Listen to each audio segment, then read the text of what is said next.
On this episode of Dockside TV, we're finally getting a bright, sunshiny day that we've been missing for quite some time, pretty much the whole month of August.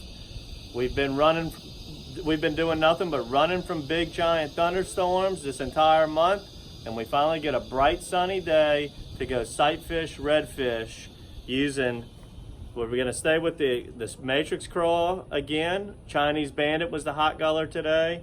And this is something that'll be added to the subscription box for our subscribers to the Matrix Shad subscription box. So make sure you subscribe to the box, subscribe to our Dockside TV YouTube channel, and we're also gonna add our weedless hook that fits perfectly with our matrix craws in this subscription box. And this is what we use on this episode of Dockside TV. Enjoy this one.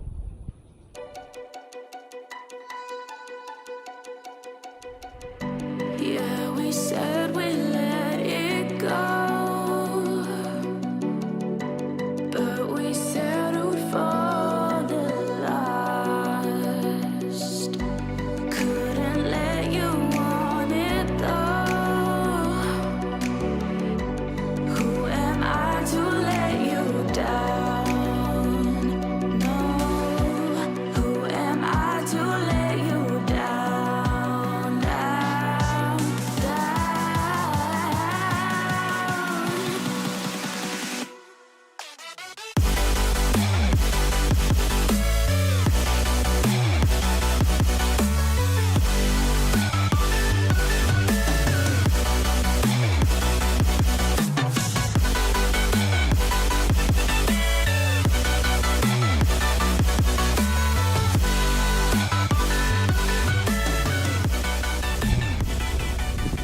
Right in front of us at the School of Three.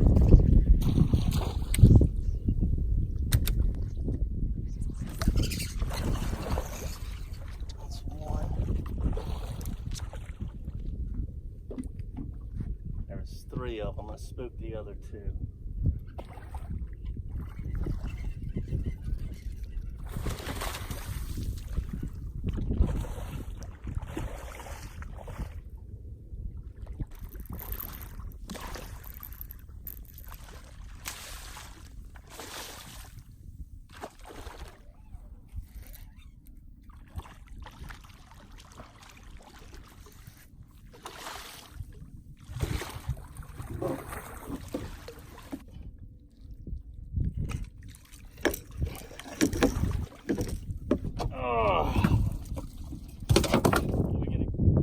Got him on that Chinese bandit crawl.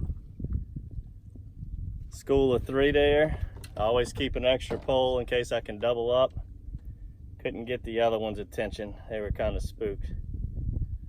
And I'll take 1 out of 3. Well, here we are again with another Dockside TV episode of sight fishing.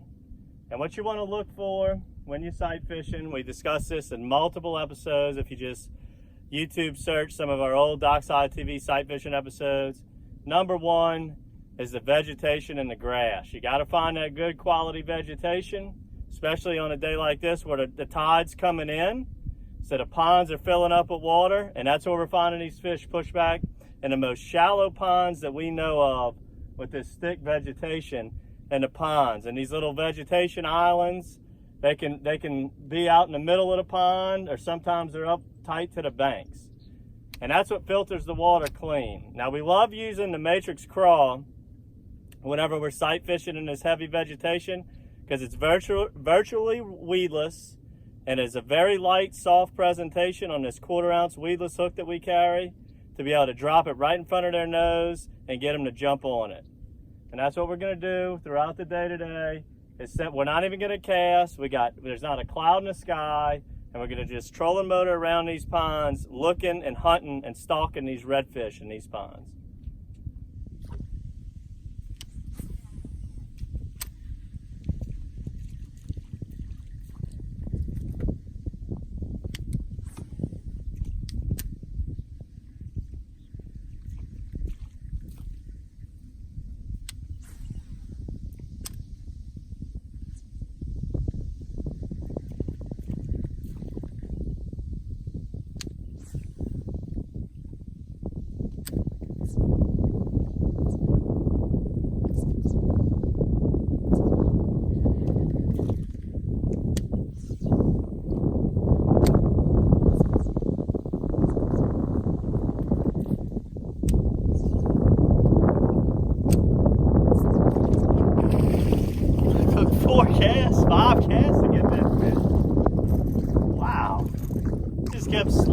be coming after the matrix shad, or the matrix crawl. Keep throwing it though. When you know you got their attention, just keep throwing it. Until they actually spook. Keep on pitching. That fish just was slowly swimming at the boat. There he is.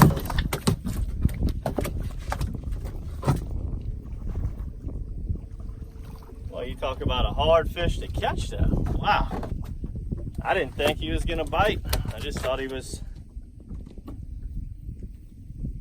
not hungry, but that's the thing with sight fishing though, guys.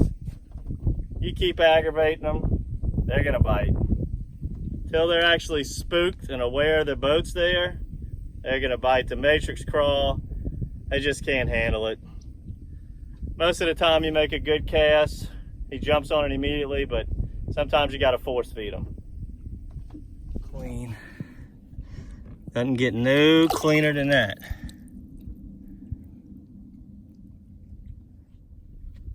Alright, let's see if we can get another one here. Let me go over a good tip. I'm fishing by myself today.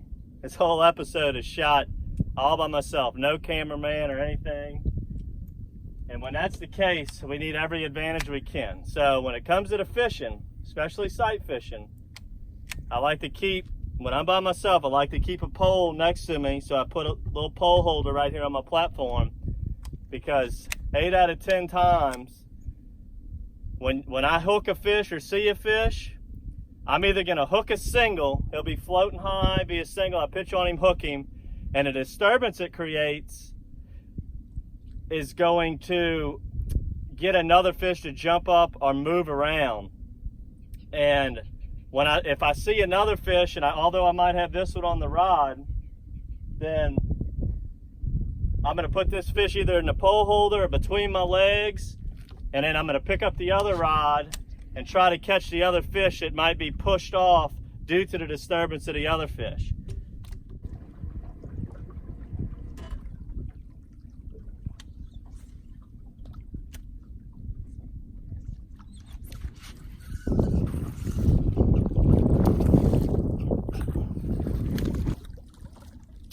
Sheephead in a red that time. Thought it was 2 redfish. Threw in there, and the redfish beat the sheephead to the punch. Or rather, the sheephead, actually.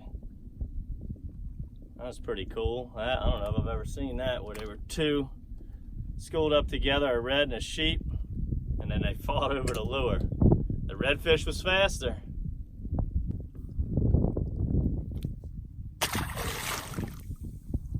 Another reason I like to keep the pole and the pole holder is a lot of times, especially in the heat of the summer, as we're in August right now, the redfish are going to be running in schools.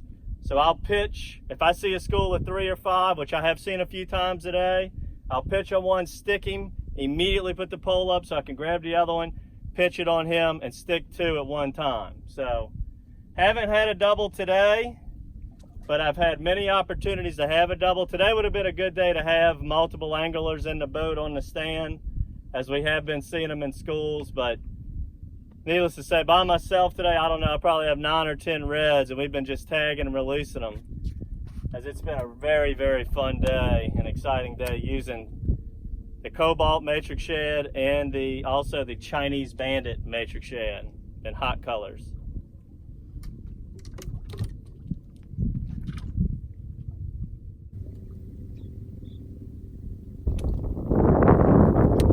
Right here, 2 of them.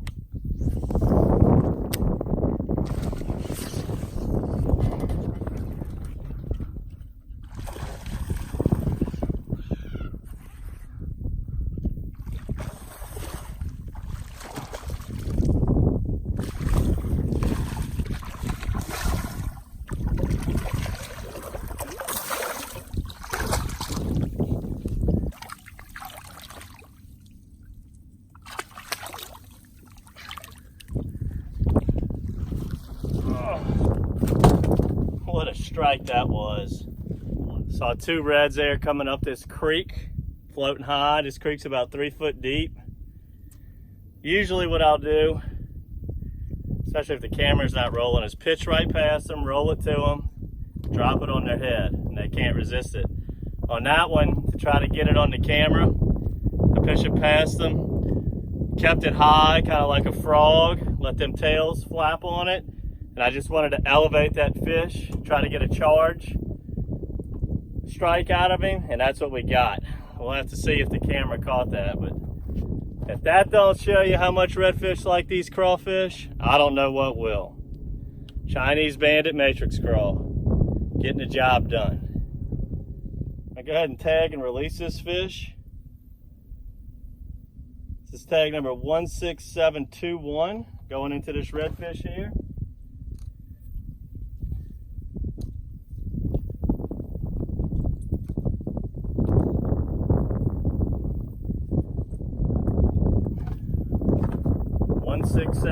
Remember, catch one of our blue matrix tags and win a prize from matrixshad.com.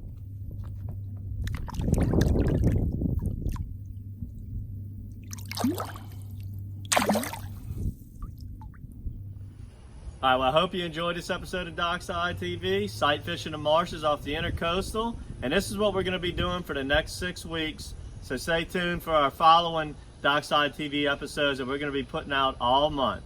Remember, subscribe to our YouTube channel for all of these episodes and subscribe to our Matrix Bait Box to get the products we're using this month in the heat, sight fishing, these beautiful slot reds, and the marshes of Louisiana. Until next time, good fishing.